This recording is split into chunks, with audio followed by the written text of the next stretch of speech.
Tiba-tiba suamiku menjadi sangat perhatian saat aku sakit. Dia membuatkan sarapan spesial, tapi hatiku curiga melihat tangannya gemetar. Kuberikan makanan itu pada sekretarisnya yang sedang berkunjung. 1 jam kemudian, jeritan mengerikan terdengar. Firasatku benar, suamiku mencoba membunuhku. Sebelum ceritanya dimulai, silakan tulis di kolom komentar dari daerah mana saja teman-teman yang menonton cerita ini. Jangan lupa like dan subscribe agar channel ini bisa semakin berkembang dan bisa mempersembahkan cerita yang lebih menarik lagi. Sinar matahari pagi yang seharusnya membawa kehangatan, justru terasa menusuk bagiku hari ini. Aku, Clarissa, hanya bisa terbaring lemah di atas ranjang king size yang terasa terlalu luas untuk tubuhku yang kian menyusut. Sudah 1 bulan lamanya aku terkurung di kamar ini. Dokter bilang aku kelelahan dan stres berat, tapi entah mengapa, setiap obat yang kutelan rasanya justru membuat tenagaku semakin terkuras habis. Rasanya seperti ada sesuatu yang menggerogoti nyawaku perlahan-lahan, inci demi inci, tanpa ampun. Pintu kamarku terbuka perlahan. Di sana berdiri Dion, suamiku. Wajahnya yang biasanya dingin dan sibuk dengan urusan kantor, pagi ini tampak berbeda. Ada senyum yang terukir di bibirnya, sebuah senyum yang anehnya tidak mencapai matanya. Di tangannya, ia membawa sebuah nampan kayu berisi mangkuk keramik putih yang mengepulkan uap hangat dan segelas air mineral. Aroma bubur ayam menguar memenuhi ruangan, bercampur dengan bau obat-obatan yang sudah sebulan ini menjadi teman tidurku. "Selamat pagi, sayang," sapa Dion dengan nada yang sangat lembut, terlalu lembut bahkan. Ia berjalan mendekat, lalu duduk di tepi ranjang. "Lihat, aku buatkan sarapan spesial untukmu. Bubur ayam racikan tanganku sendiri. Kamu harus makan supaya cepat sembuh." Aku menatapnya dengan pandangan sayu. "Kamu masak, Mas?" tanyaku dengan suara parau. Ini aneh. Selama 5 tahun pernikahan kami, Dion tidak pernah sekalipun menyentuh dapur. Bahkan untuk sekadar membuat kopi pun, ia selalu berteriak memanggil Beisari. Lalu tiba-tiba, hari ini, di saat aku sedang tidak berdaya, ia turun tangan sendiri membuatkan bubur? "Iya dong," jawabnya cepat. Ia mengaduk bubur itu pelan, lalu menyendoknya sedikit. "Aku ingin istriku cepat pulih. Perusahaan butuh kamu, aku butuh kamu. Ayo, buka mulutnya." Sendok itu melayang di depan bibirku. Namun, mataku menangkap sesuatu yang ganjil. Tangan Dion gemetar. Getaran itu sangat halus, tapi cukup jelas terlihat oleh mataku yang terbiasa meneliti detail kontrak perusahaan. Keringat dingin sebesar biji jagung juga terlihat menetes di pelipisnya, padahal AC di kamar ini menyala cukup dingin. Mengapa dia begitu gugup? Bukankah ini hanya menyuapi istri yang sedang sakit? Instingku berteriak. Ada lonceng bahaya yang berbunyi nyaring di kepalaku. Firasat seorang istri yang seringkali diabaikan, kali ini terasa begitu kuat mencengkeram dadaku. Aku menatap bubur itu, lalu menatap mata Dion. Dia menghindari tatapanku. Dia melihat ke arah sendok, seolah mendesakku secara batin untuk segera menelan isi sendok itu. "Mas, aku mual sekali," tolakku sambil memalingkan wajah. Baunya membuat perutku bergejolak. "Sedikit saja, Clarissa," desak Dion. Nadanya mulai terdengar tidak sabar, meskipun ia berusaha menutupinya dengan tawa kecil yang kaku. "Ini bubur mahal. Loh, aku pakai bumbu rahasia. Kalau kamu tidak makan, kapan kamu mau sembuh? Nanti ibu sedih kalau melihat kamu makin kurus begini." Dia menyebut ibu. Dia tahu kelemahanku. Tapi rasa curiga di hatiku jauh lebih besar daripada rasa baktiku pada kesehatanku sendiri saat ini. "Tidak bisa, Mas. Kalau aku paksakan, aku pasti muntah." Dion mendesah kasar. Ia meletakkan sendok kembali ke mangkuk dengan sedikit sentakan. "Terus mau diapakan bubur ini? Sayang kalau dibuang." Saat itulah, sebuah ide gila terlintas di benakku. Sebuah ujian untuk membuktikan apakah firasatku ini benar, atau hanya halusinasi orang sakit. "Kebetulan Salsabila ada di bawah, kan?" tanyaku. Salsabila adalah sekretaris Dion. Sejak aku sakit, Dion sering membawanya ke rumah dengan alasan banyak berkas yang harus diurus dan butuh tanda tanganku segera. Gadis muda itu cantik, ambisius, dan selalu menatap Dion dengan pandangan memuja yang membuatku muak. Iya, dia sedang merapikan berkas di ruang kerja. Jawab Dion bingung. Kasihan dia datang pagi-pagi sekali. Berikan saja buburnya pada Salsabila. Bilang itu tanda terima kasih dariku karena sudah membantumu mengurus pekerjaan kantor selama aku sakit. Ucapku datar. Wajah Dion seketika berubah pucat pasi. Matanya membelalak lebar. Apa? Tapi ini kan untukmu. Sayang, ini obat buat kamu. Mas, aku bilang aku mual. Suaraku meninggi sedikit, membuat kepalaku berdenyut nyeri. Lagi pula Salsabila pasti belum sarapan. Kamu mau membiarkan tamu kelaparan? Atau, ada sesuatu di dalam bubur itu yang membuatmu takut kalau orang lain memakannya? Pertanyaanku menohoknya. Dion tampak gelagapan. Jakunnya naik turun menelan ludah. Jika dia menolak, itu akan semakin membuktikan kecurigaanku. Dia terjebak dalam permainannya sendiri. Oke, baiklah kalau itu mau kamu, katanya terbata-bata. Tangannya yang memegang nampan kini gemetar makin hebat. Aku akan suruh Bei Sari memberikannya pada Salsabila. Dia buru-buru bangkit dan keluar kamar, seolah melarikan diri dari tatapan menyelidikku. Setelah pintu tertutup, aku memaksakan diri untuk bangun. Dengan langkah terseok-seok, aku berjalan menuju pintu dan membukanya sedikit, mengintip ke arah lantai bawah. Aku mendengar suara Dion memanggil Bei Sari. Bei, ini, Nyonya tidak mau makan. Katanya berikan saja pada Salsabila di ruang kerja. Baik, Tuan, suara Bei Sari terdengar patuh. Aku kembali ke tempat tidur, duduk dengan punggung bersandar pada kepala ranjang, menunggu dengan jantung berdebar kencang. Detik demi detik berlalu seperti jam. Keringat dingin membasahi punggungku. Tuhan, tolong, semoga aku salah, batinku. Semoga suamiku tidak sejahat itu. Semoga ini hanya ketakutan tak berdasar. Namun, sekitar 1 jam kemudian, keheningan rumah besar ini pecah. Arg.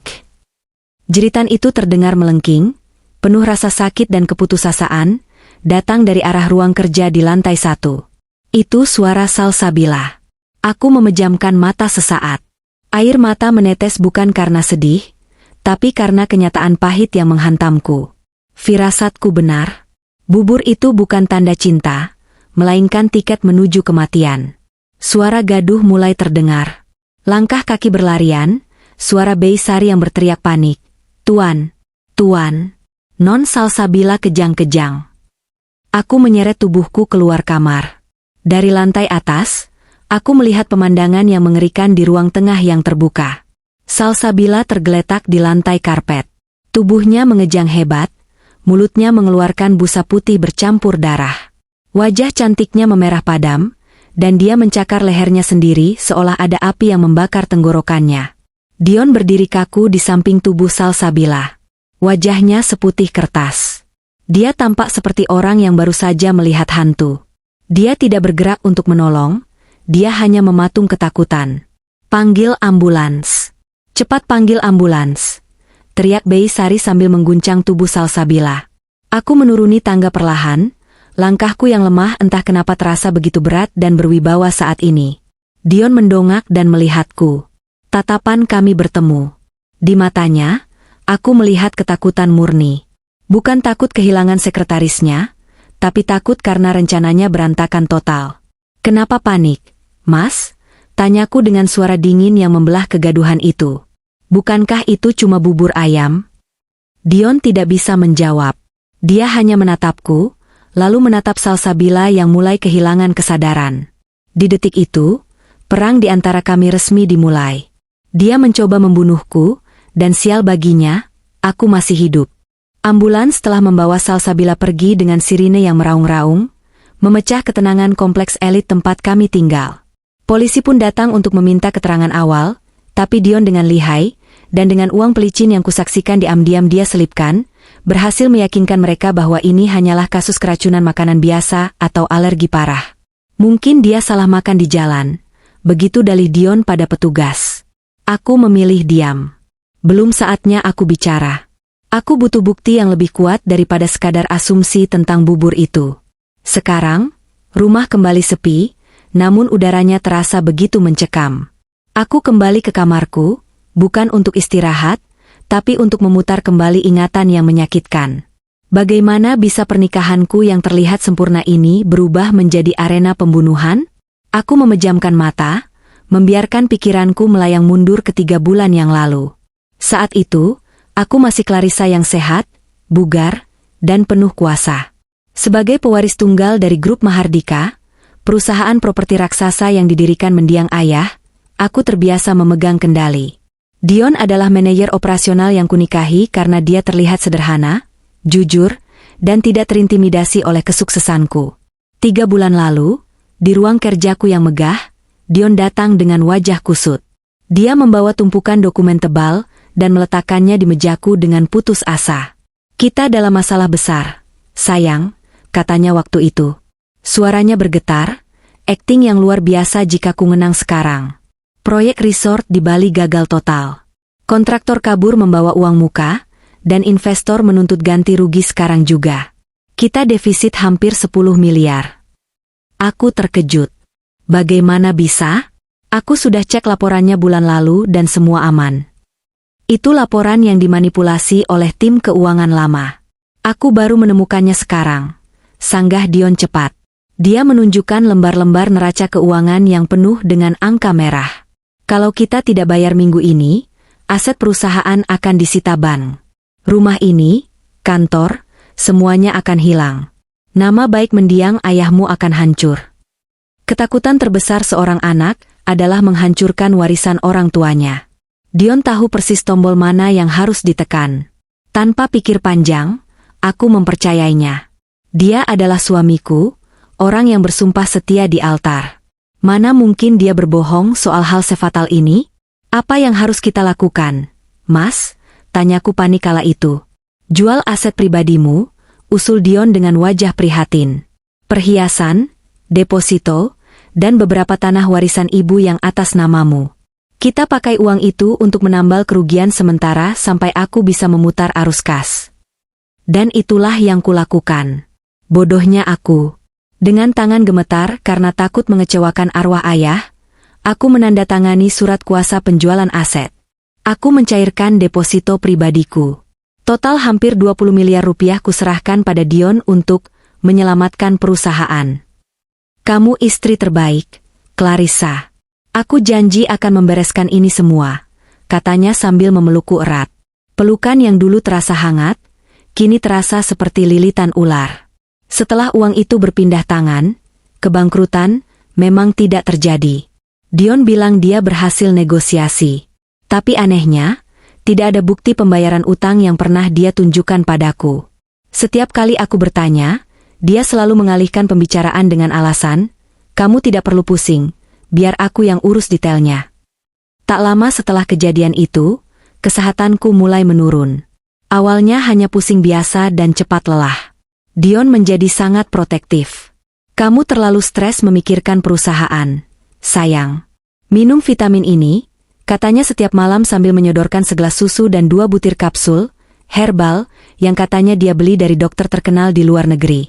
"Ini bagus untuk stamina." Aku menurut. Setiap malam aku menelan kapsul itu. Dan setiap pagi, aku bangun dengan tubuh yang semakin remuk.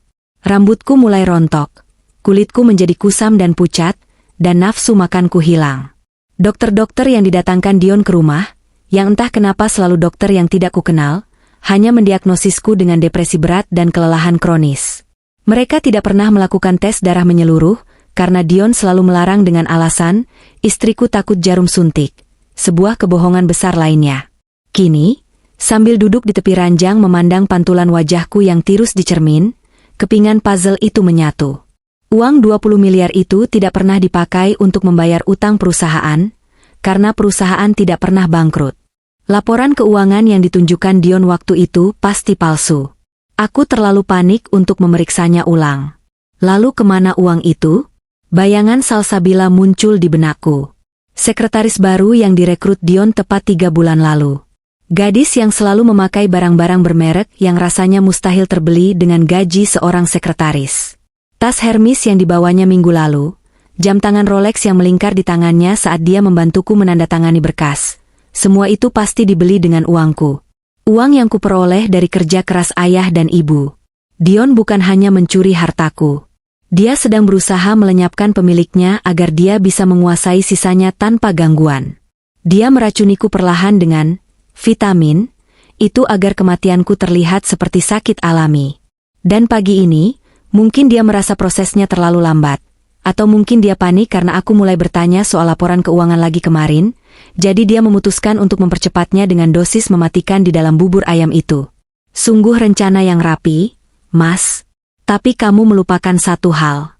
Kamu menikahi anak dari seorang pengusaha yang membangun kerajaan bisnis dari nol.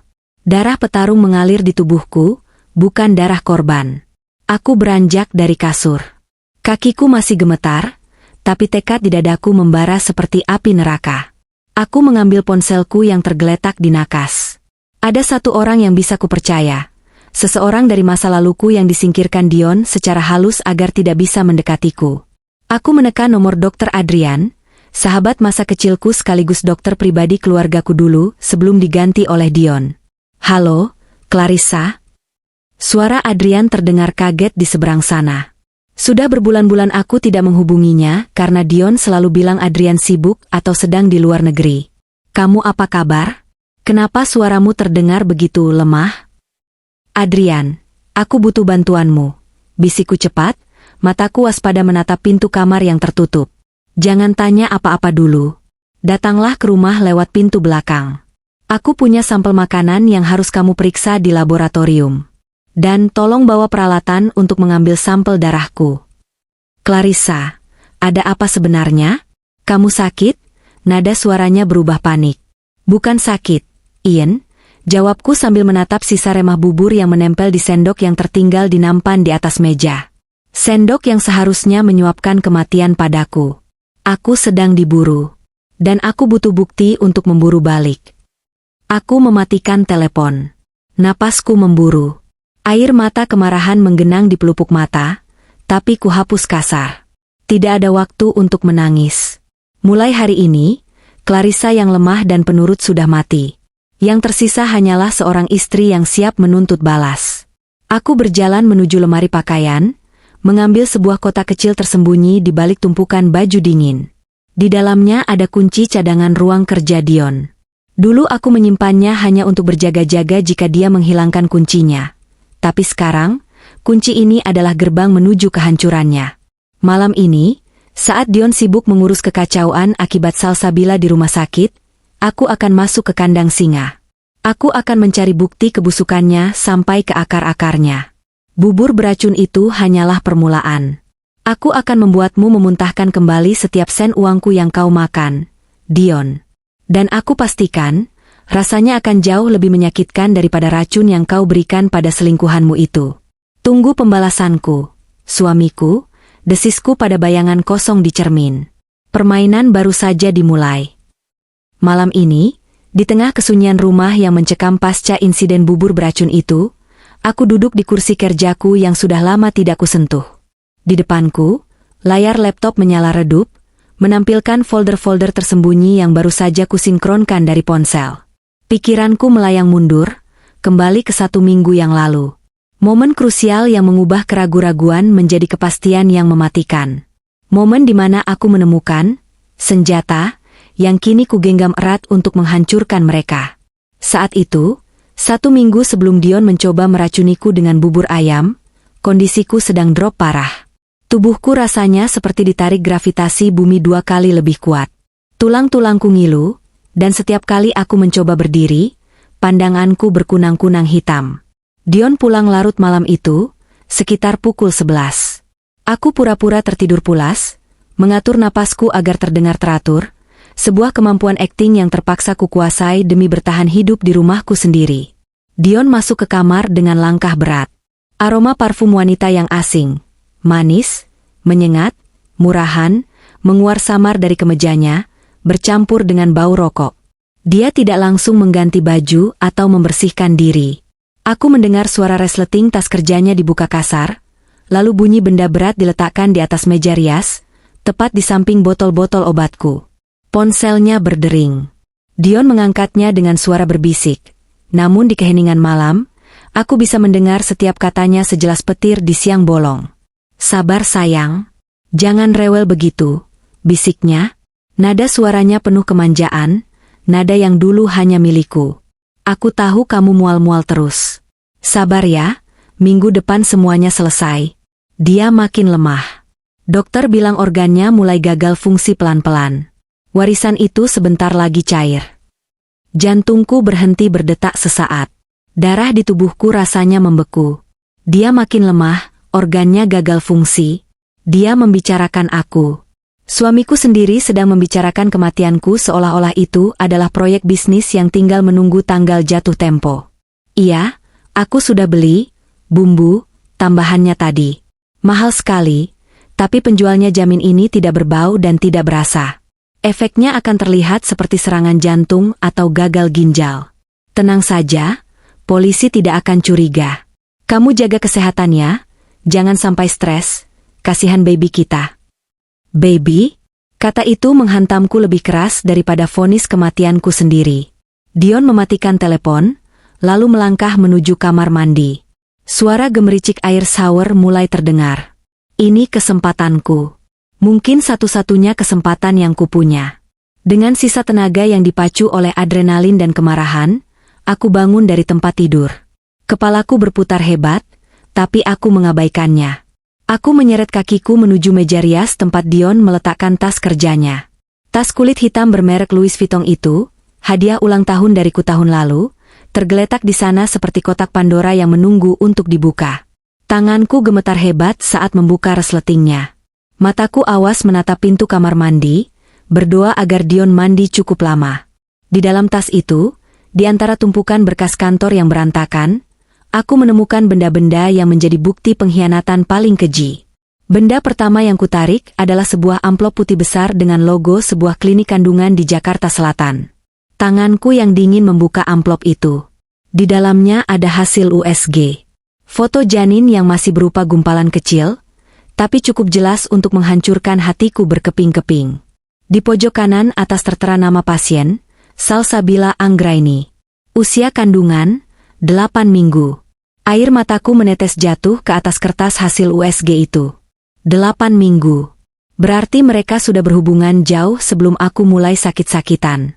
Saat aku sedang berjuang melawan mual dan pusing yang kukira penyakit, Dion sedang sibuk menanam benih di rahim wanita lain. Pantas saja dia begitu mendesakku menjual aset. Dia butuh uang untuk membangun keluarga barunya di atas kuburanku. Tapi aku tidak boleh menangis sekarang. Aku merogoh tas itu lagi. Mencari bumbu yang disebut Dion tadi. Di kantong sleting bagian dalam yang tersembunyi, jariku menyentuh sebuah botol kaca kecil berwarna gelap, seukuran botol serum wajah. Tidak ada label pabrik, hanya tulisan tangan kasar di stiker putih, dosis 3 tetes hari. Aku membuka tutupnya sedikit. Cairan itu bening, tidak berbau, persis seperti yang Dion katakan. Di samping botol itu, terselip sebuah kwitansi kumal. Bukan struk apotek resmi, melainkan nota tulis tangan. Pembayaran lunas, arsenik trioksida cair, 15 juta rupiah. Arsenik. Nama racun legendaris itu membuatku merinding.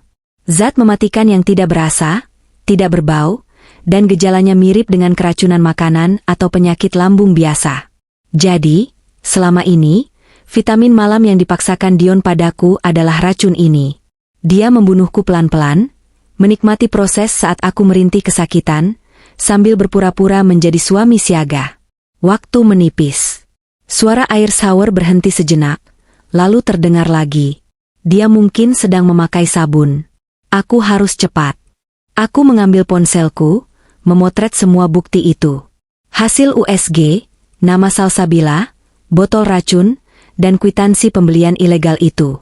Aku pastikan setiap detail tertangkap kamera dengan jelas. Setelah itu, aku melakukan sesuatu yang nekat. Di meja rias, ada botol kecil kosong bekas serum wajahku yang belum dibuang. Dengan tangan gemetar, aku menuangkan sedikit, hanya sekitar 5 ml, cairan arsenik itu ke dalam botol serum kosong tersebut. Aku butuh sampel fisik. Foto saja tidak cukup untuk polisi atau dokter. Setelah selesai, aku menutup botol racun Dion rapat-rapat, mengelap sidik jariku dengan ujung baju tidur, dan memasukkannya kembali ke tempat semula. Amplop USG kuselipkan lagi di antara berkas. Aku menutup resleting tas, memastikan posisinya persis sama seperti saat Dion meletakkannya.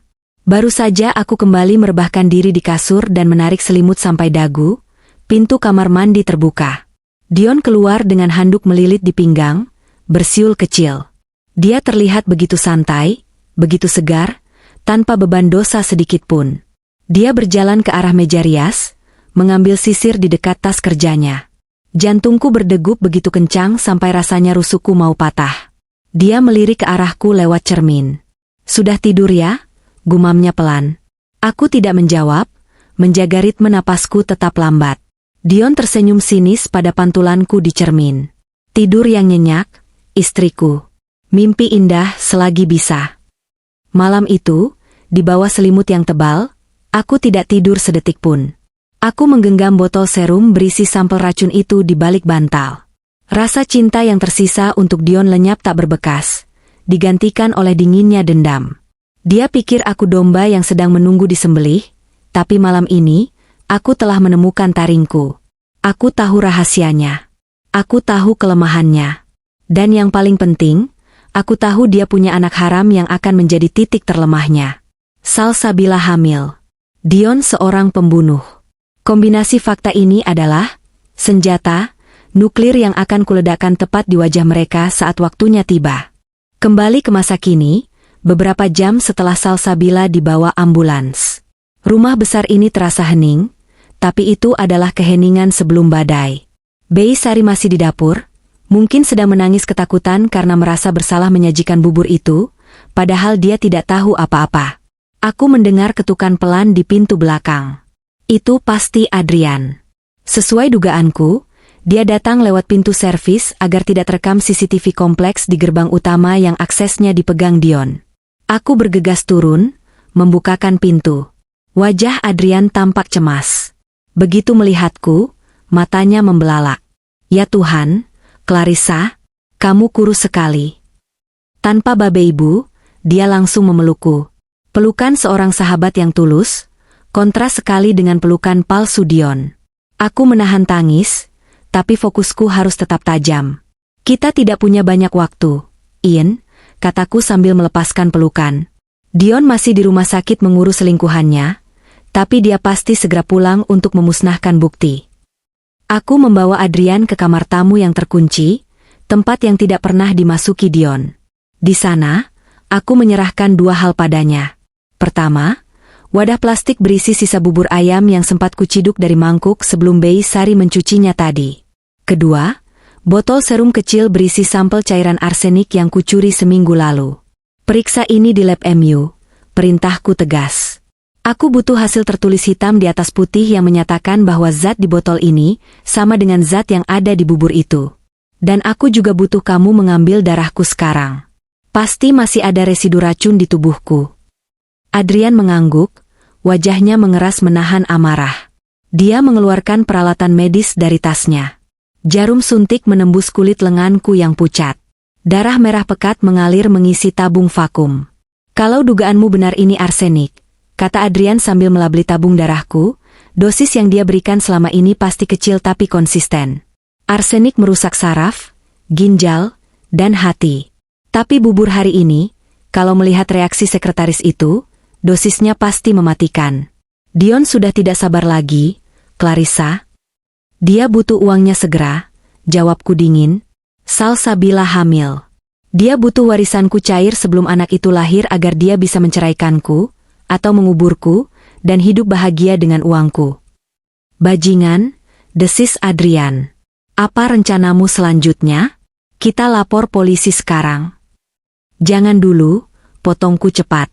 "Kalau lapor sekarang, dia bisa berkelit. Dia bisa bilang bubur itu tercemar tidak sengaja, atau menuduh Bei Sari, atau bahkan menuduhku mau bunuh diri. Bukti kita belum cukup kuat untuk memenjarakannya seumur hidup. Aku mau dia hancur total, Ian. Bukan cuma di penjara, tapi hancur secara sosial, mental, dan finansial. Aku mau dia merasakan neraka dunia." Adrian menatapku lama, seolah mencari sisa-sisa Clarissa yang lembut yang dulu dia kenal. Tapi dia tidak menemukannya. "Oke. Katakan apa yang harus kulakukan." "Pasang ini, Aku menyerahkan 3 buah kotak kecil berisi kamera tersembunyi berukuran mikro, seukuran kancing baju. Pasang di ruang tamu, ruang makan, dan kamar tidur utama. Kamera ini terhubung langsung ke cloud storage yang hanya bisa diakses lewat ponselmu. Aku tidak bisa memasangnya sendiri karena terlalu tinggi, dan aku terlalu lemah untuk memanjat. Adrian bekerja cepat. Dia menyembunyikan kamera-kamera itu di sela-sela buku di rak ruang tamu, di balik jam dinding ruang makan, dan di atas lemari pakaian di kamar tidur. Sudut pandangnya sempurna. Tidak ada satu jengkal pun gerakan Dion yang akan luput dari pantauan kami. Satu lagi, kataku sambil menyerahkan sebuah flash disk. Ini salinan semua data keuangan perusahaan yang berhasil kuretas dari laptop Dion saat dia tidur, plus foto-foto bukti perselingkuhan dan pembelian racun. Simpan ini di tempat paling aman. Jika sesuatu terjadi padaku malam ini, serahkan ini pada Fauzan di kepolisian. Jangan bicara seolah kamu mau mati, tegur Adrian tajam. Aku tidak akan mati, Ian. Aku yang akan menang, balasku yakin. Suara mobil terdengar memasuki garasi. Itu suara mesin mobil SUV Dion. Dia pulang. Cepat pergi lewat belakang, bisikku. Jangan sampai dia melihatmu. Kabari aku begitu hasil lab keluar. Adrian meremas bahuku sekilas, menyalurkan kekuatan, lalu menghilang di balik pintu dapur. Aku menarik napas panjang, mengatur ekspresi wajahku. Dari wanita pendendam yang dingin, aku harus berubah kembali menjadi istri yang sakit, bingung, dan ketakutan. Aku berjalan pelan menuju ruang tengah, duduk di sofa dengan selimut melilit tubuh. Pintu depan terbuka kasar. Dion masuk dengan penampilan berantakan. Kemejanya kusut, ada noda darah di lengan bajunya, mungkin darah salsabila saat dia kejang. Wajahnya pucat dan penuh keringat. Matanya liar menyapu ruangan, seolah mencari ancaman. Mas. Panggilku lirih. Dion tersentak kaget. Dia menatapku dengan sorot mata yang sulit diartikan. Ada kebencian, ketakutan, dan kebingungan. Dia pasti bertanya-tanya, apakah aku tahu? Apakah aku sengaja memberikan bubur itu pada Salsabila? Gimana keadaan Salsabila? Mas, tanyaku dengan nada polos. Aku takut sekali. Kenapa dia bisa begitu setelah makan bubur buatanmu? Apa bahannya ada yang basi? Dion menelan ludah. Dia berjalan mendekat, tapi tidak berani menyentuhku. Dia keracunan parah. Dokter sedang berusaha menyelamatkannya. Mungkin daging ayamnya sudah tidak bagus. Aku beli di pasar pagi tadi, mungkin pedagangnya curang. Kebohongan yang bodoh. Tapi aku mengangguk pelan, pura-pura percaya. Ya ampun, untung aku tidak makan ya, Mas. Kalau aku yang makan, mungkin aku sudah mati. Kata-kataku membuat wajah Dion semakin pias. Dia menyadari ironi itu. Rencananya untuk membunuhku justru hampir membunuh kekasih dan calon anaknya sendiri. Aku mau mandi dulu. Badanku lengket. Katanya buru-buru, menghindari tatapanku. Dia setengah berlari menuju tangga. Aku tahu tujuannya bukan cuma mandi. Dia pasti akan memeriksa tas kerjanya. Dia akan memastikan botol racun itu masih ada dan membuangnya. Silakan, Mas, kataku dalam hati. Buanglah barang buktinya. Kamera di kamar sudah merekam semuanya. Begitu Dion menghilang di lantai atas, aku membuka ponselku. Aplikasi pemantau kamera menyala. Di layar, aku melihat Dion masuk ke kamar, mengunci pintu dengan panik, lalu menyambar tas kerjanya. Dia mengeluarkan botol kecil itu, botol arsenik, dan berlari ke kamar mandi. Dia menuangkan isinya ke dalam kloset dan menyiramnya berkali-kali, lalu membungkus botol kosong itu dengan tisu berlapis-lapis dan memasukkannya ke saku celananya. Aku tersenyum miring melihat layar ponselku. Terima kasih, suamiku. Kamu baru saja merekam dirimu sendiri sedang memusnahkan barang bukti. Sekarang, tahap persiapan sudah selesai. Aku punya sampel racun. Aku punya bukti video dia membuang racun, dan aku punya motifnya. Tapi permainan ini belum cukup seru kalau hanya berakhir di kantor polisi sekarang. Aku ingin melihat dia hancur perlahan, sama seperti rasa sakit yang dia berikan padaku berbulan-bulan ini. Aku beranjak ke dapur. Bei Sari sedang melamun di pojok. Bei, panggilku. Bei Sari melonjak kaget. Nyonya, maafkan saya. SSTT, bukan salah Bibi, potongku lembut. Sekarang bantu saya. Mas Dion pasti lapar setelah dari rumah sakit. Tolong siapkan makan malam. Masak apa, Nya? Tanya Bei Sari bingung. Aku tersenyum, senyum yang kali ini benar-benar mencapai mataku, meski dingin sedingin es. Masak bubur ayam, Bei. Buat tampilannya persis seperti bubur yang dibawa Dion tadi pagi. Aku ingin memberinya kejutan. Malam ini, kita akan lihat siapa yang lebih kuat mentalnya. Pembunuh yang gagal, atau korban yang bangkit dari kubur. Babak serangan psikologis dimulai. Malam itu, ruang makan kediaman kami yang biasanya megah dan dingin berubah menjadi panggung sandiwara paling mengerikan yang pernah kusiapkan. Lampu gantung kristal di atas meja makan kunyalakan dengan intensitas paling terang, membuat setiap sudut ruangan terlihat jelas, tidak menyisakan tempat bagi bayangan untuk bersembunyi. Aku duduk di ujung meja, mengenakan gaun tidur sutra berwarna merah marun. Bukan piyama lusuh orang sakit yang biasa kupakai sebulan terakhir, melainkan gaun yang memancarkan aura kekuatan, meski tubuhku di baliknya masih terasa ringkih. Wajahku kupulas dengan sedikit bedak dan lipstik merah, untuk menutupi pucat pasi sisa racun di darahku. Aku harus terlihat hidup. Aku harus terlihat seperti mimpi buruk yang nyata bagi Dion. Jam dinding berdetak. Tik, tok, tik, tok. Irama monoton yang seolah menghitung mundur kewarasan suamiku. Dion turun dari lantai atas sekitar pukul 8 malam. Langkahnya terseret, bahunya merosot. Kejadian pagi tadi dan seharian di rumah sakit mengurus Salsabila pasti telah menguras habis energi dan mentalnya. Dia masih mengenakan pakaian yang sama, kemeja yang kini kusut dan berbau keringat kecemasan. Saat dia melihatku duduk tegak di meja makan, langkahnya terhenti sejenak. Matanya menyipit, mungkin heran melihat perubahan penampilanku yang drastis. "Clarissa," suaranya parau. Kamu tidak istirahat di kamar." Aku tersenyum lebar. Senyum yang kutiru dari cara dia menyenyumiku pagi tadi saat membawakan nampan maut itu. Aku merasa sedikit lebih baik, Mas. Mungkin karena efek istirahat seharian. Dan aku pikir, kasihan suamiku pulang malam-malam pasti kelaparan dan lelah. Jadi, aku minta Bei Sari menyiapkan makan malam spesial untuk kita. Duduklah. Dion tampak ragu, tapi dia tidak punya alasan untuk menolak. Dia menarik kursi di seberangku, duduk dengan gelisah. Matanya terus melirik ke arah pintu dapur, lalu ke arahku, seolah mencari tahu apakah aku tahu sesuatu. Ketakutan itu nyata di matanya, bersembunyi di balik topeng kelelahan. "Terima kasih, sayang," gumamnya.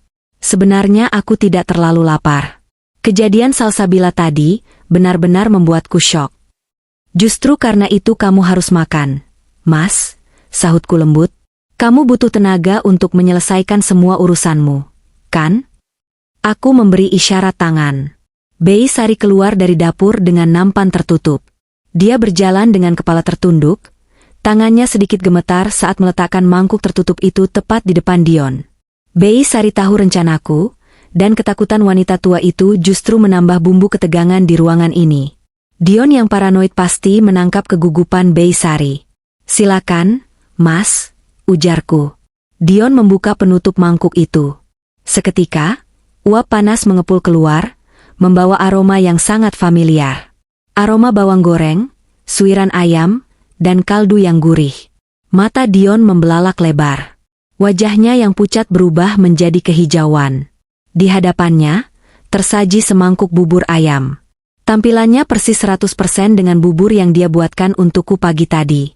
Bubur yang membuat Salsabila menjerit kesakitan dan kini terbaring kritis dengan kerongkongan terbakar. Tenggorokan Dion bergerak naik turun, menelan ludah yang terasa kering. Dia menatap bubur itu seolah bubur itu adalah kepala monster yang siap menggigitnya. "Bu bubur?" tanyanya tergagap. Dia menatapku dengan horor. "Kenapa bubur?" Aku tertawa kecil, suara tawa yang kibuat seringan mungkin tapi menusuk.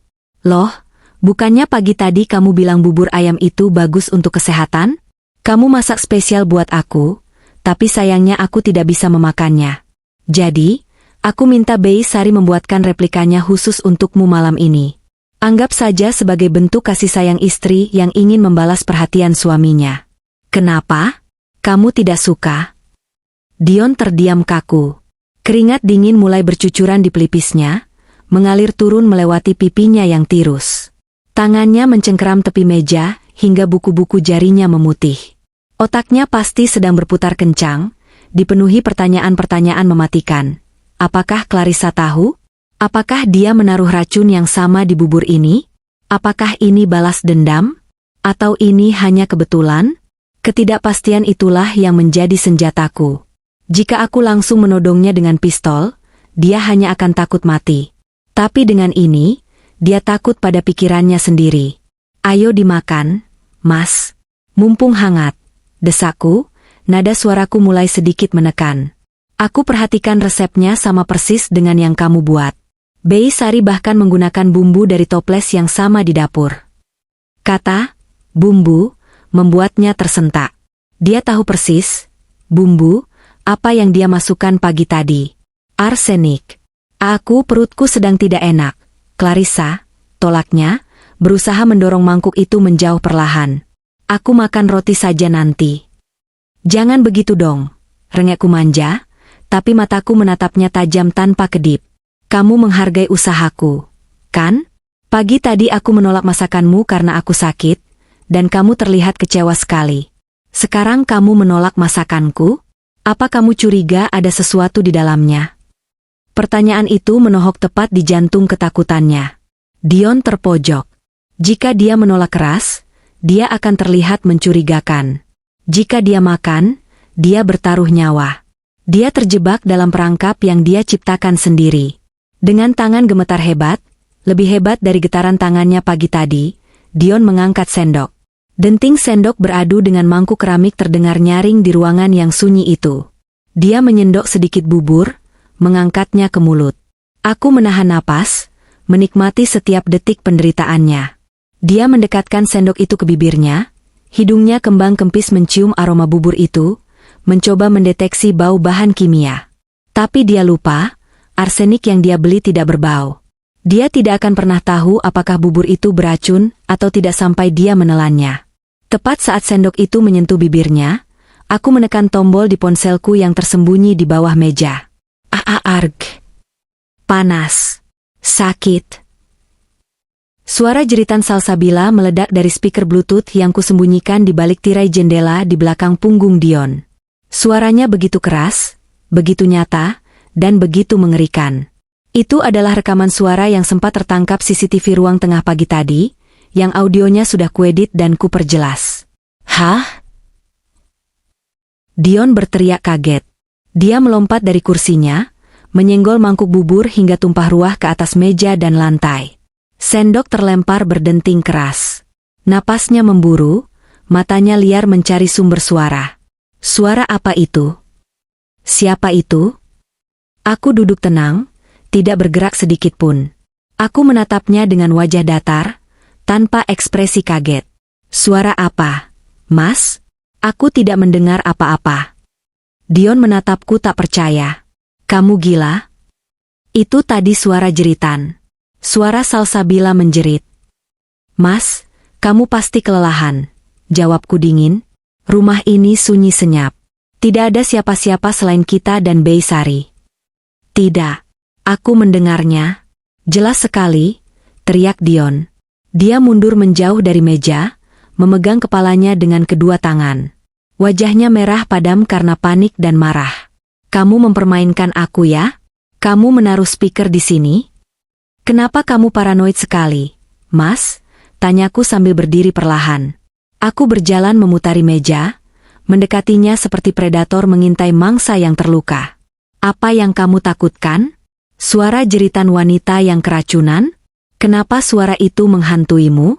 Apa karena kamu tahu persis bagaimana rasanya racun itu bekerja menghancurkan organ tubuh manusia? Dion terdiam. Matanya menatapku dengan kengerian baru.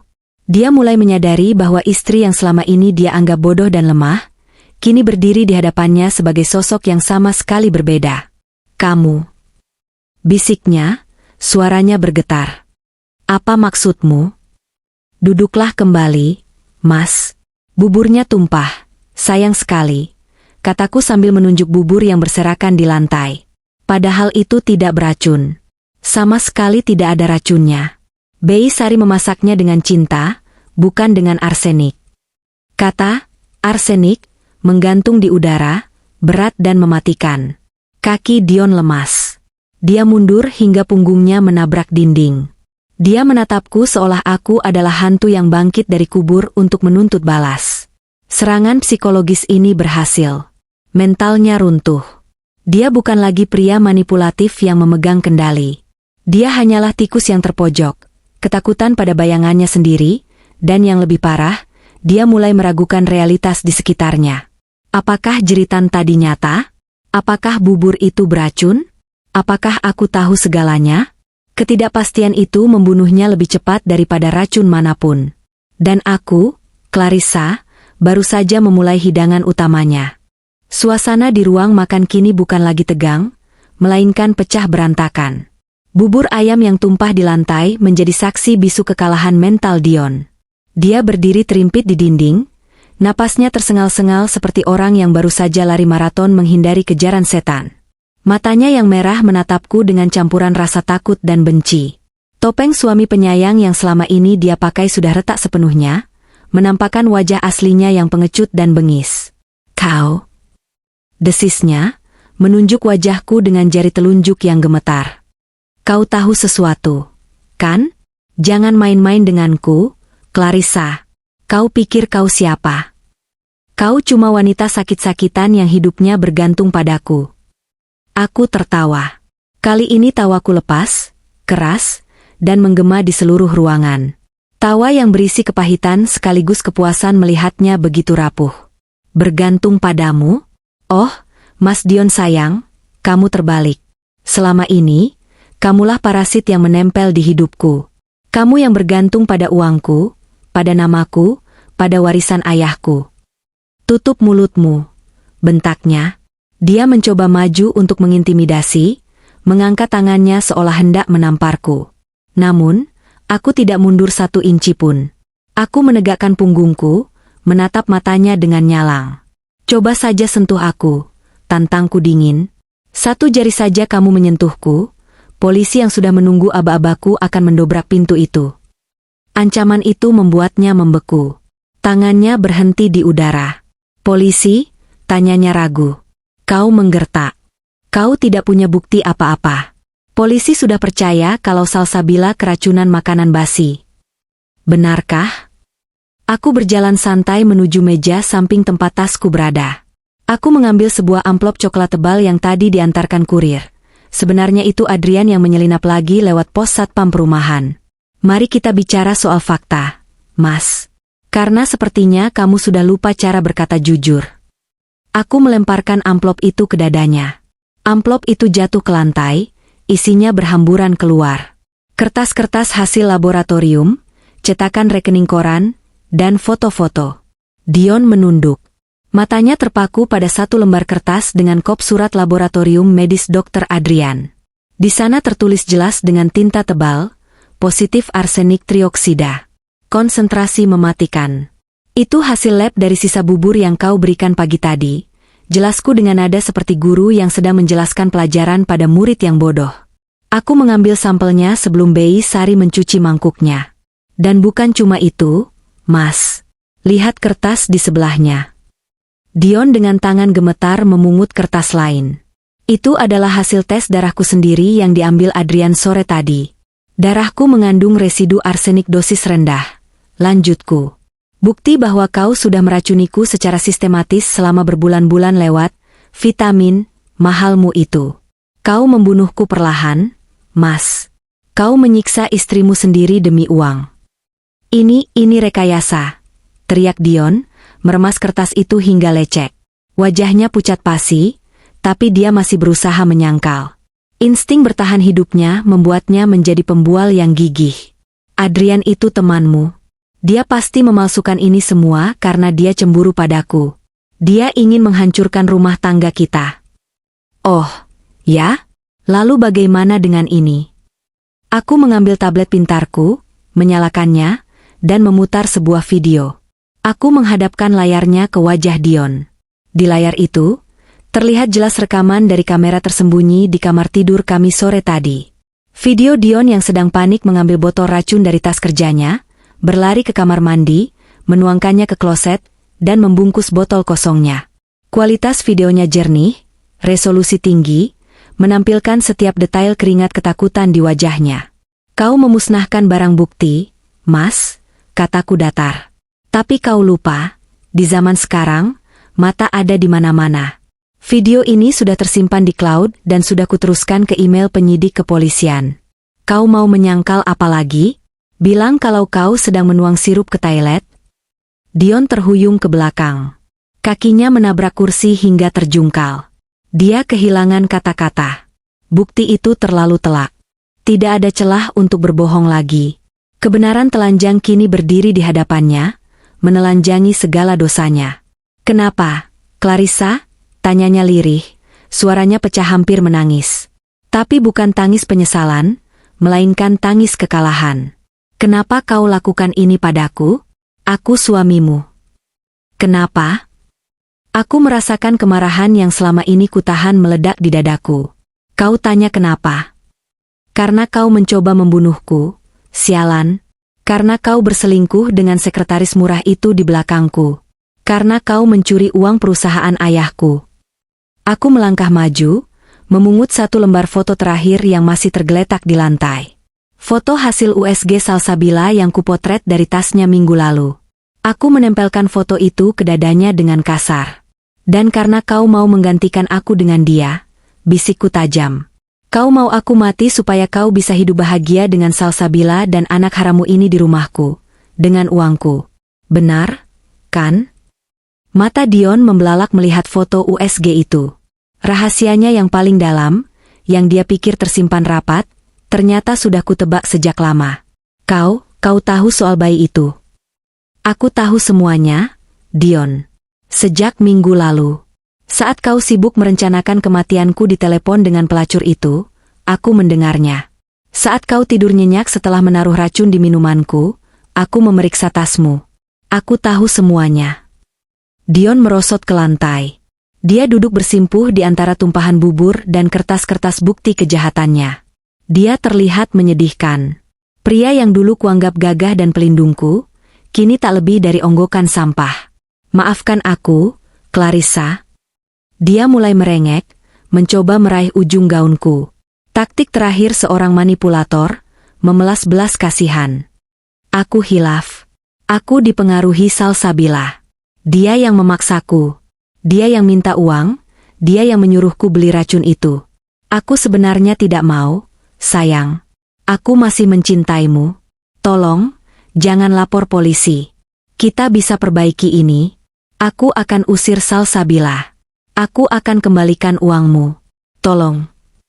Aku menatapnya dengan jijik. Aku menarik gaunku menjauh dari jangkauan tangannya yang kotor. Jangan sebut nama cinta dengan mulutmu yang penuh racun itu. Kau tidak mencintaiku. Kau mencintai uangku. Dan soal Salsabila, kau menyalahkan wanita hamil yang sedang sekarat karena ulahmu sendiri? Betapa rendahnya dirimu. Clarissa, tolong.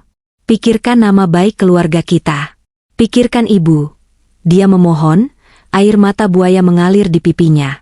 Oh, aku sudah memikirkan ibu. Jawabku tenang. Justru karena aku memikirkan ibu, aku mengundang dia malam ini. Apa? Dion mendongak kaget. Tepat saat itu, pintu penyekat antara ruang makan dan ruang tamu terbuka lebar. Selama ini pintu itu tertutup rapat, menyembunyikan siapa yang ada di baliknya. Di sana, di ruang tamu yang gelap yang kini lampunya dinyalakan terang benderang, duduklah 3 orang saksi bisu yang telah mendengar setiap kata, setiap pengakuan, dan setiap teriakan Dion sejak tadi. Ibu mertuaku, ibu kandung Dion, duduk di sofa dengan wajah banjir air mata dan tangan memegang dada, seolah terkena serangan jantung melihat kelakuan anaknya. Di sampingnya ada Pak Komisaris Utama perusahaan, rekan mendiang ayahku, yang menatap Dion dengan kemurkaan yang berapi-api. Dan di sudut ruangan, berdiri tegap Fauzan, perwira polisi sahabat Adrian, lengkap dengan seragam dinasnya dan 2 orang anak buah yang siap dengan borgol. Kejutan, bisikku pada Dion yang kini membeku seperti patung es. Wajah Dion berubah menjadi abu-abu. Dia menoleh ke arah ibunya. "Ibu. Jangan panggil aku ibu," teriak wanita tua itu histeris. Dia melempar tas tangannya ke arah Dion. "Anak durhaka, kau mau membunuh istrimu? Kau mau jadi pembunuh? Di mana otakmu, Dion? Di mana?" Dion tidak bisa menjawab. Lidahnya keluh. Penghakiman publik telah dimulai. Panggung sandiwaranya hancur, tirainya terbakar, dan kini dia berdiri telanjang di hadapan orang-orang yang paling dia takuti. Fauzan melangkah maju, suara sepatu Larsnya berdentum tegas di lantai marmer, terdengar seperti palu hakim yang mengetuk vonis. "Saudara Dion," ucap Fauzan tegas sambil mengeluarkan borgol perak yang berkilauan. "Atas nama hukum, Anda saya tangkap dengan tuduhan percobaan pembunuhan berencana, penggelapan dana perusahaan, dan kekerasan dalam rumah tangga. Anda punya hak untuk diam, tapi saya sarankan Anda simpan suara Anda untuk menangis di sel nanti." Aku mundur selangkah, memberikan jalan bagi polisi untuk menyeret suamiku yang kini meraung-raung seperti binatang yang terperangkap. Malam ini, istana kebohongan yang dibangun Dion runtuh seketika, menimbunnya hidup-hidup di bawah puing-puing keserakahannya sendiri. Dan aku, sang ratu yang dia kira sudah mati, berdiri tegak di atas reruntuhan itu, menyaksikan keadilan bekerja dengan cara yang paling menyakitkan. Ini belum berakhir, Dion. Penjara hanyalah awal dari penderitaanmu. Karma yang sesungguhnya baru saja mengetuk pintu. Hening. Keheningan yang terjadi di ruang makan itu bukan sekadar ketiadaan suara, melainkan sebuah kehampaan yang mencekik. Detik demi detik berlalu seperti tetesan air dari keran yang bocor, lambat dan menyiksa, menghitung mundur sisa waktu Dion sebagai manusia bebas. Aku berdiri tegak di ujung meja, menatap pria yang selama 5 tahun ini tidur di sampingku, pria yang pernah berjanji sehidup semati, namun ternyata berencana membuatku mati agar dia bisa hidup mewah. Dion masih berlutut di lantai, dikelilingi oleh serpihan bubur ayam yang tumpah dan kertas-kertas bukti kejahatannya yang berserakan seperti sampah. Wajahnya yang tadi pucat pasi karena ketakutan supranatural, akibat suara jeritan salsabila, kini berubah menjadi topeng keputusasaan saat menyadari bahwa pintu penyekat ruangan telah terbuka lebar. Di balik pintu geser kayu jati yang memisahkan ruang makan dan ruang tamu itu, duduklah para hakim yang telah kusiapkan.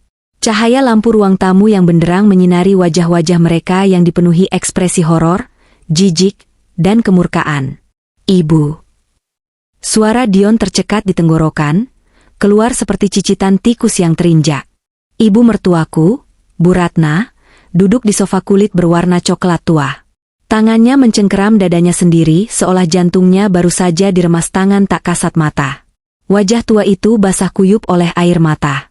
Di sampingnya, Pak Handoko, komisaris utama perusahaan mendiang ayahku, berdiri dengan wajah merah padam, tangannya mengepal di sisi tubuh hingga buku-buku jarinya memutih. Dan di sudut ruangan, berdiri tegak Fauzan, perwira polisi dengan seragam lengkap, didampingi 2 anak buahnya yang menatap Dion dengan sorot mata tajam seolah sedang menatap kotoran.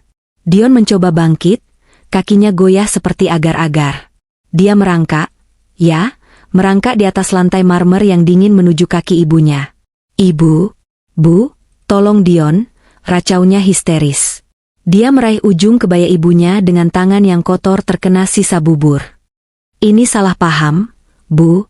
Clarissa bohong. Clarissa menjebak Dion.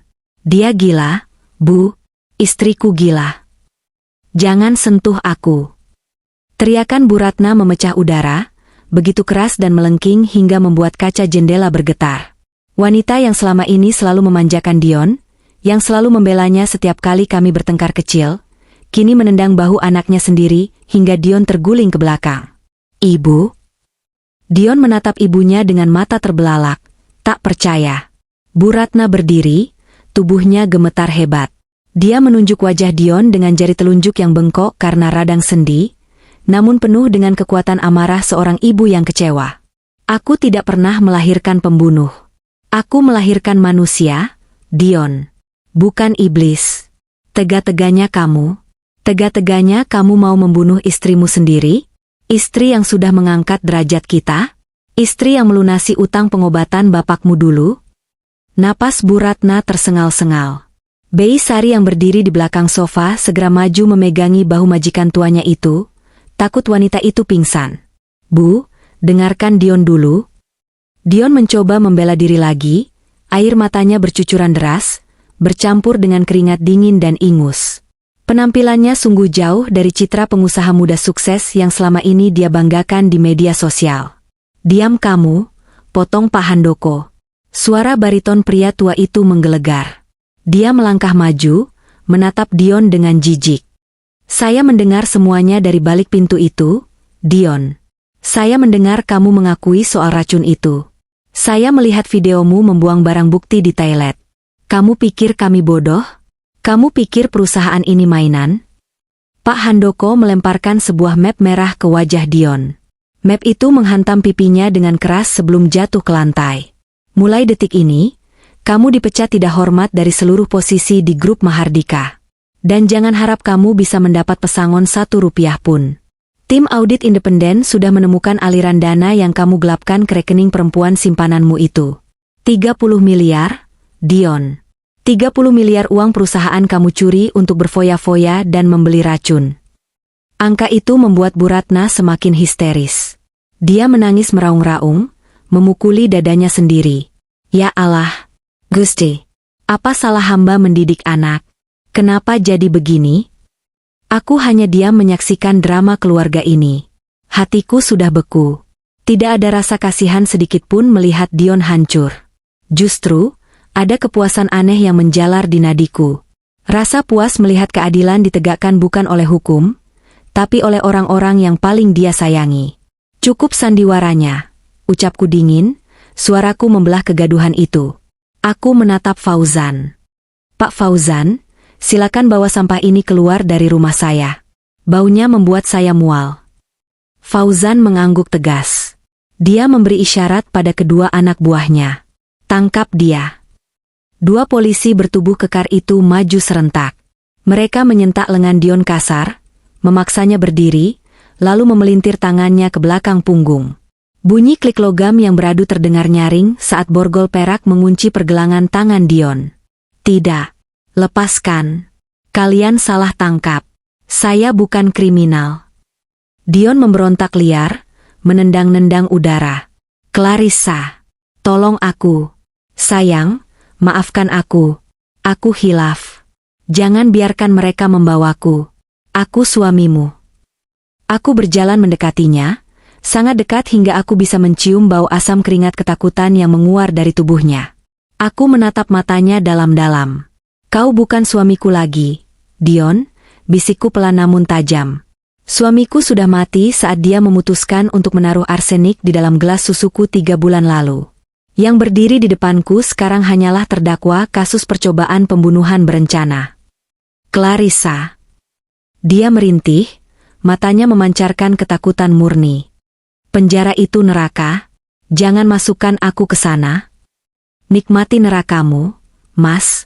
Kau yang membangunnya sendiri, bata demi bata, jawabku sambil berbalik memunggunginya.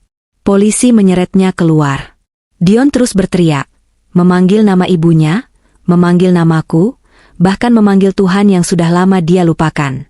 Aku mengikuti mereka keluar menuju teras depan. Dan di sana, hukuman sosial yang sesungguhnya dimulai. Halaman depan rumah kami yang luas sudah berubah menjadi panggung pertunjukan. Lampu rotarator dari 2 mobil polisi yang diparkir melintang di depan gerbang menyala terang, memutar warna biru dan merah yang menyilaukan, menyapu dinding-dinding rumah tetangga. Sirine memang tidak dibunyikan kencang, tapi kerlap-kerlip lampu itu sudah cukup untuk mengundang seluruh penghuni kompleks elit ini keluar dari sarang mereka. Puluhan orang berkerumun di balik pagar besi tempa yang tinggi. Tetangga-tetangga yang biasanya hanya saling sapa basa-basi, kini berdiri berjajar dengan wajah penuh rasa ingin tahu. Ada Bu Linda, ratu gosip kompleks, yang sedang merekam kejadian itu dengan ponselnya, live Instagram mungkin. Ada Pak RT yang menggeleng-gelengkan kepala. Ada satpam kompleks yang menahan kerumunan agar tidak masuk ke halaman. Saat Dion diseret keluar pintu utama, kilatan lampu flash kamera ponsel langsung menyambutnya seperti selebriti di karpet merah. Bedanya ini adalah karpet kehancuran. Itu Pak Dion. Di borgol. Ya ampun, Benar gosipnya? Dia mau bunuh Bu Clarissa? Ganteng-ganteng kok pembunuh. Kasihan ibunya sampai pingsan begitu. Dasar laki-laki tidak tahu diuntung. Sudah numpang kaya, malah mau menguasai harta. Komentar-komentar itu terdengar jelas, berdengung seperti lebah. Dion menundukkan kepalanya dalam-dalam, berusaha menyembunyikan wajahnya dari sorotan kamera. Dia yang selalu bangga dengan citranya yang sempurna, yang selalu pamer mobil baru atau jam tangan mewah pada tetangga, kini dipertontonkan seperti maling ayam. Harga dirinya dilucuti selembar demi selembar di depan umum. Fauzan menahan Dion sebentar di depan pintu mobil patroli, memberiku kesempatan terakhir untuk bicara. Aku berdiri di teras, di bawah pilar marmer yang kokoh, memandang ke bawah pada Dion yang tampak kerdil. Angin malam menerbangkan ujung gaun tidurku, membuatku merasa seperti dewi pembalasan dendam dalam mitologi kuno. Dion, panggilku. Dia mendongak, matanya merah dan bengkak. Ingat bubur ayam pagi tadi? Tanyaku dengan suara lantang agar didengar oleh polisi di dekatnya. Salsabila sekarang sedang meregang nyawa di rumah sakit karena memakan cinta yang kau siapkan untukku. Berdoalah dia selamat. Karena kalau dia mati, kau bukan lagi terdakwa percobaan pembunuhan, tapi pembunuh sungguhan. Dan hukumannya adalah hukuman mati. Tubuh Dion merosot lemas mendengar kata, hukuman mati. Kakinya tidak mampu menopang berat badannya lagi. Polisi harus mengangkatnya dan melemparnya masuk ke dalam kursi belakang mobil patroli. Pintu dibanting tertutup, mengunci nasibnya. Mobil polisi itu perlahan mundur, lalu melaju membelah kerumunan warga, membawa pergi pria yang pernah kucintai, pria yang ternyata adalah musuh terbesarku. Namun, malam ini belum berakhir bagiku. Masih ada satu tikus lagi yang harus kuurus. Setelah memastikan ibu mertua ditenangkan oleh Beysari dan Dr. Adrian, yang akhirnya muncul dari persembunyiannya untuk memeriksa kondisi ibu, aku meminta Adrian mengantarku ke rumah sakit pusat kota. Kamu yakin mau ke sana sekarang? Kamu perlu istirahat, Clarissa. Fisikmu masih lemah, ujar Adrian cemas saat menyetir mobil menembus jalanan Jakarta yang mulai lengang. Aku tidak akan bisa tidur sebelum memastikan mata rantai mereka putus total. Ian, jawabku sambil menatap lampu jalan yang berlalu lalang. Dion pasti akan mencoba mengkambing hitamkan Salsabila untuk meringankan hukumannya. Aku harus selangkah lebih maju. Kami tiba di rumah sakit pukul 11 malam. Bau antiseptik yang tajam langsung menusuk hidung begitu aku melangkah masuk ke lobi gawat darurat. Salsabila sudah dipindahkan ke ruang rawat inap VIP. Ironisnya, menggunakan fasilitas asuransi kantor yang aku bayar preminya. Aku sengaja membiarkannya mendapat perawatan terbaik agar dia tetap hidup. Kematian terlalu mudah baginya. Aku ingin dia hidup dan merasakan penderitaan. Kamar 308. Aku membuka pintunya pelan. Pemandangan di dalam sana cukup untuk membuat siapapun bergidik ngeri.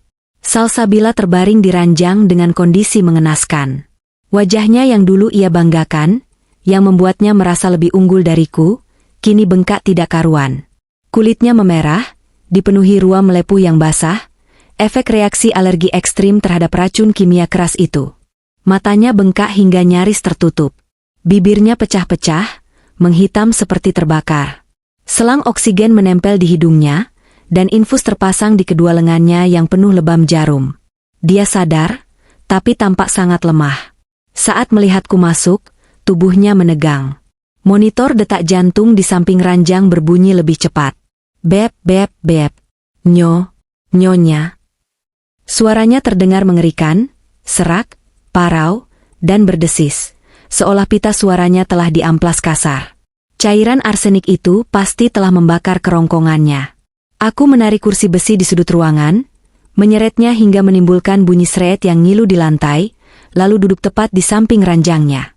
Aku menatapnya lekat-lekat, tanpa ekspresi. Sakit, Salsabila?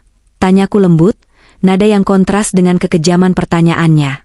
Air mata meleleh dari sudut matanya yang bengkak, membasahi perban di pipinya. Ampun, Nyonya. Panas. Perut saya seperti terbakar. Itu namanya arsenik trioksida. Jelasku tenang seperti dosen yang sedang mengajar. Zat yang sangat korosif jika ditelan dalam dosis tinggi. Dion membelinya dari pasar gelap dengan harga 15 juta. Mahal, ya?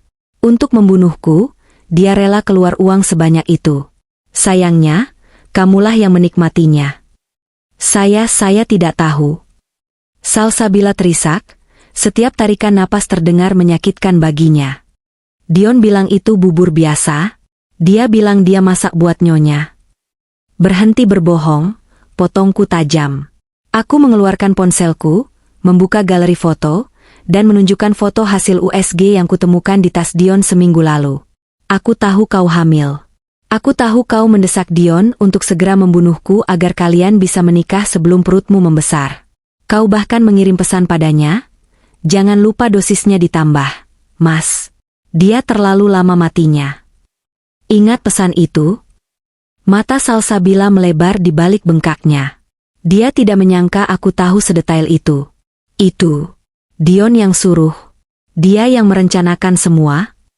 Tentu saja. Kalian berdua sama-sama setan, kataku datar. Tapi tahukah kamu apa yang dilakukan, Mas Dion MU itu sekarang? Aku menekan tombol play pada rekaman suara di ponselku. Itu adalah rekaman percakapan Dion dengan polisi di ruang interogasi awal yang dikirimkan Fauzan padaku secara rahasia beberapa menit lalu saat di perjalanan. Suara Dion terdengar jernih, penuh kepanikan dan egoisme yang menjijikkan. Pak polisi, sumpah demi Tuhan. Ini semua ide Salsabila, perempuan itu yang gila harta. Dia yang menyuruh saya beli racun. Dia mengancam akan menyebarkan foto-foto bugil kami ke Dewan Direksi kalau saya tidak membunuh istri saya. Saya ini korban, Pak. Salsabila yang otak pembunuhannya. Dia psikopat. Tangkap dia, hukum dia seberat-beratnya. Saya cuma suami yang takut diancam selingkuhan. Hening. Hanya suara bep monitor jantung yang mengisi ruangan. Salsabila membeku. Air matanya berhenti mengalir sejenak karena syok. Dia menatap ponselku dengan tatapan kosong yang perlahan berubah menjadi kebencian yang menyala-nyala. Pria yang demi dia rela dia serahkan tubuh dan harga dirinya. Pria yang dia pikir akan menjadi pelindungnya, baru saja melemparnya ke kandang singa untuk menyelamatkan diri sendiri. Dia bilang aku mengancamnya, bisik Salsabila, suaranya bergetar hebat. Tangannya mengepal lemah di atas spray. Padahal dia yang memelas padaku. Dia yang bilang istrinya mandul, dia yang bilang istrinya jelek dan membosankan. Dia yang janji akan memberiku rumah mewah. Cinta itu buta, Salsabila. Tapi sekarang matamu sudah terbuka, kan? Aku menyimpan kembali ponselku. Dion akan menyewa pengacara mahal, mungkin memakai sisa uang yang dia sembunyikan, untuk membuktikan bahwa kau adalah dalang utamanya.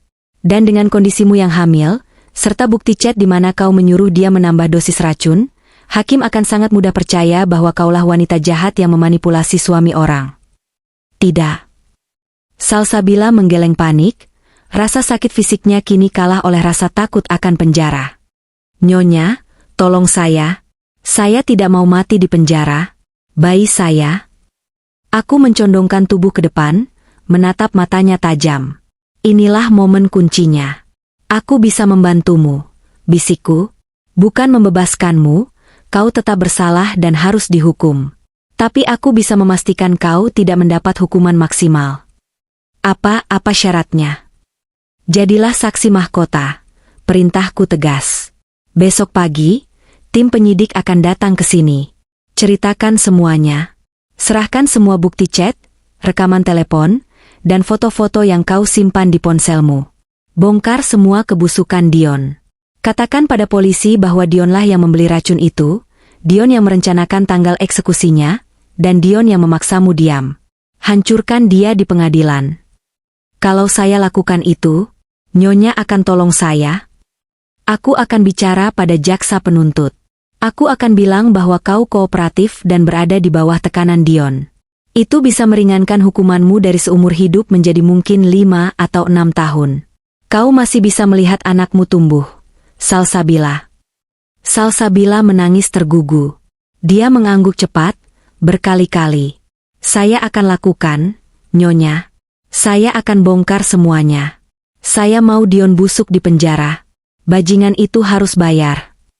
Kebencian seorang wanita yang dikhianati adalah senjata yang paling mematikan. Sekarang, Aku memiliki 2 senjata, bukti forensik dan kesaksian dari sekutunya sendiri. Dion sudah tamat. Benar-benar tamat. Aku berdiri, merapikan blazerku. Istirahatlah. Kumpulkan tenagamu. Besok adalah hari yang panjang. Aku melangkah keluar dari kamar rawat inap itu tanpa menoleh lagi. Di lorong rumah sakit yang dingin dan sepi, aku menarik napas panjang. Udara malam ini terasa lebih segar dari biasanya. Beban yang menghimpit dadaku selama berbulan-bulan telah terangkat. Aku berjalan menuju mobil Adrian dengan langkah ringan. Perang sudah berakhir. Kini saatnya membangun kembali puing-puing kerajaan yang sempat retak. 6 bulan kemudian. Sinar matahari pagi menerobos masuk melalui celah tirai linen putih yang melambai pelan tertiup angin. Aku membuka mata perlahan, merasakan kenyamanan yang luar biasa dari spray katun Mesir yang lembut di kulitku. Tidak ada rasa pusing. Tidak ada rasa mual. Tidak ada nyeri di persendian. Tubuhku terasa ringan, bugar, dan penuh energi. Sudah 6 bulan sejak malam penangkapan itu, tapi rasanya seperti aku baru saja terbangun dari mimpi buruk yang panjangnya 1 abad. Aku bangun, merenggangkan tubuh, lalu berjalan menuju cermin besar yang kini mendominasi salah satu sisi kamar. Kamar tidur utama ini sudah kurenovasi total. Segala jejak Dion sudah kuhapus.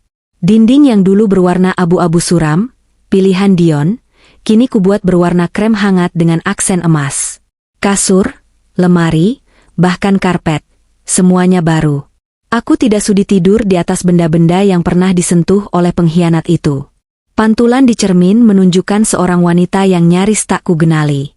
Clarissa yang dulu kurus kering, pucat seperti mayat hidup, dan berambut rontok, kini telah hilang.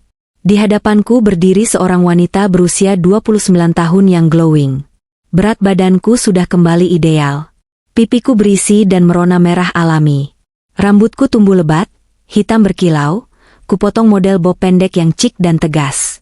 Mataku bersinar tajam, memancarkan aura percaya diri yang tak tergoyahkan. Aku turun ke ruang makan. Aroma kopi Arabica segar dan roti panggang menyambutku. Bei Sari sedang menata meja makan. Wajah tua itu kini selalu tersenyum.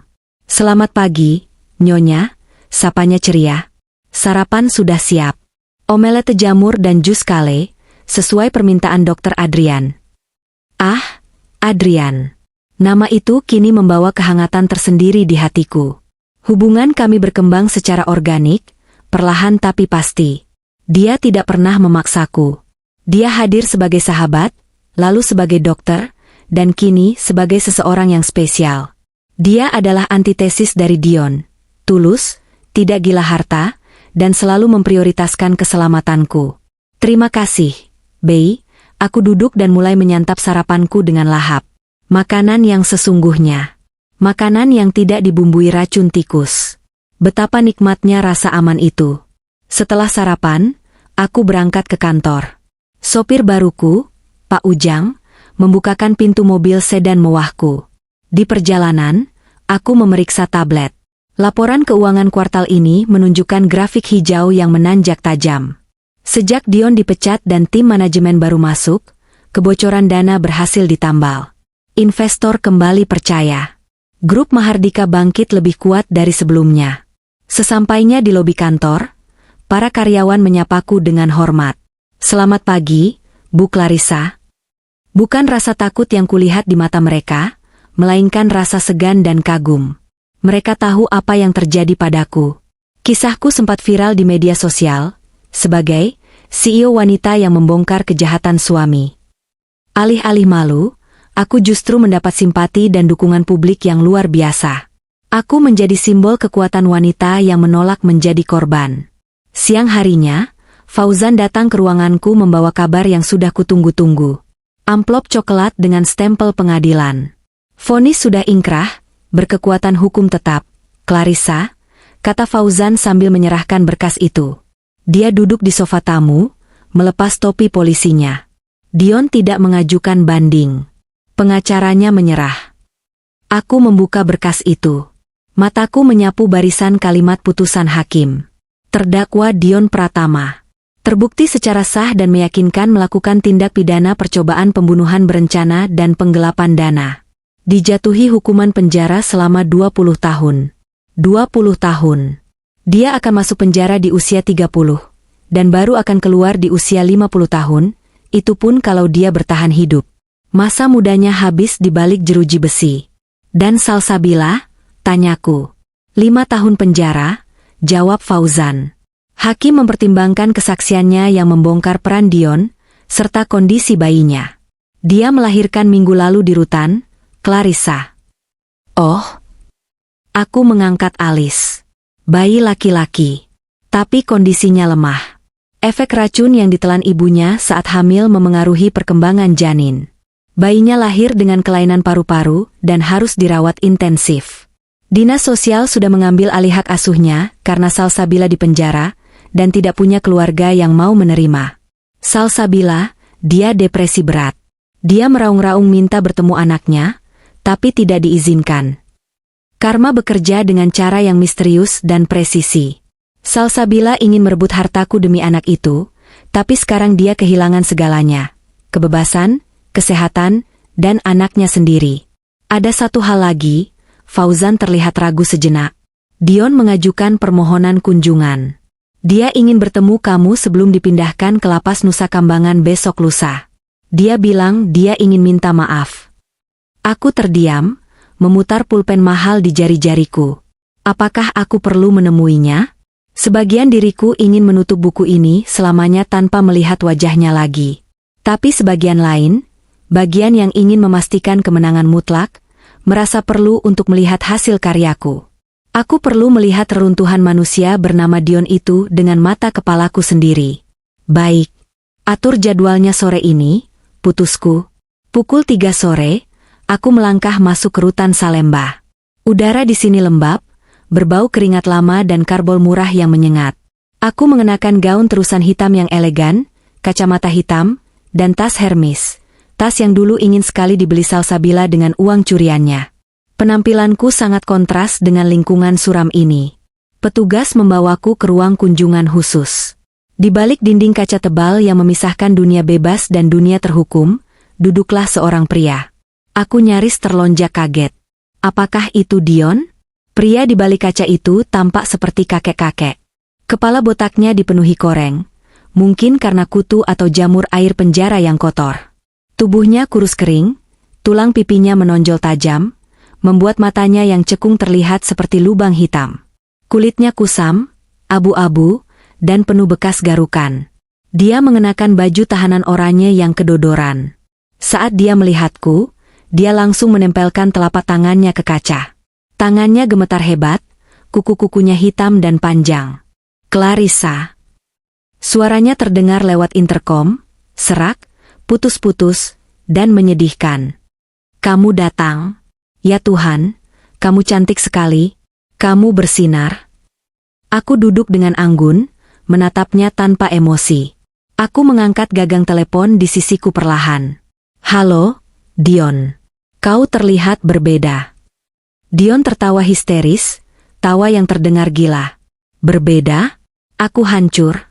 Clarissa, lihat aku. Lihat aku.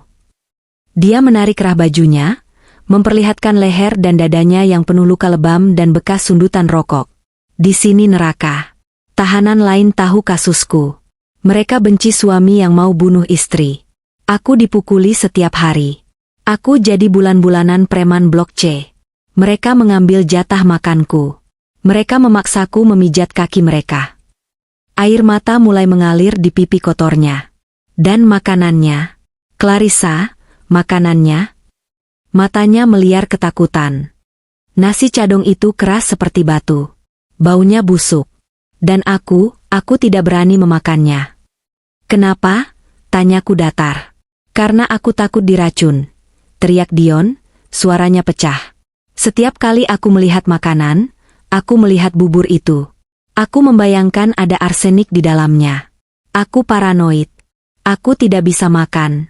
Aku kelaparan tapi aku takut mati keracunan. Ini gila. Aku mau gila. Aku tersenyum tipis.